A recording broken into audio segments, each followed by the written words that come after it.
We live in a society that values beauty. Beautiful actresses tend to get cast more frequently, good-looking news anchors tend to be more successful in their careers, and even musicians are judged not only on the sound they create, but on the image that they present. Our culture tells us daily that you are valuable if you're beautiful. In the early 2000s, we began to see a different trend. Dove launched its Real Beauty campaign, which celebrated everyday women instead of just supermodels.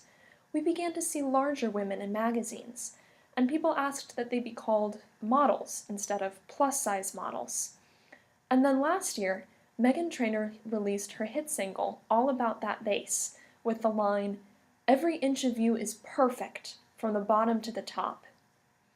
The prevailing message today seems to be, you're valuable if you're beautiful, and everyone is beautiful.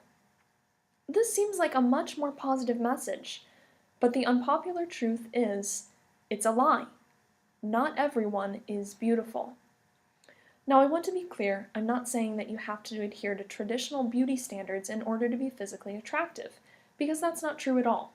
You don't need to be blonde or blue-eyed or skinny or tan in order to be beautiful.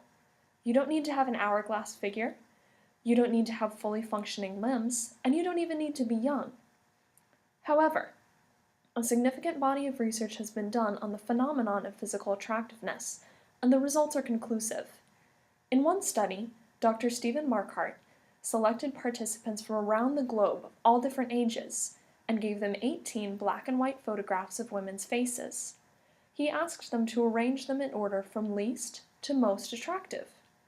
He found that regardless of the culture or the age of the participant, the photographs were arranged in exactly the same order 97% of the time. If beauty really were a subjective trait, we would expect to see a lot more variance in the results. Other studies have confirmed what the Greeks found with the golden mean. There are certain proportions that the human eye is naturally drawn to and finds appealing. When we look at these angles and these ratios, we find that faces that don't have these proportions in them aren't considered very attractive. So while it's commonly held that beauty is in the eye of the beholder, research would show that beauty is an identifiable and measurable trait, and the conclusion is inescapable. Some people are more beautiful than others. Once we've come to this realization, we can recognize that our system is deeply and inherently flawed. And that leaves us with a question. What if we stopped equating valuable with beautiful? What if we began to value each other for our passions and our ideas and our creativity? What if we began to evaluate each other based on our dreams, our goals, our failures, and the ways that we grow as individuals?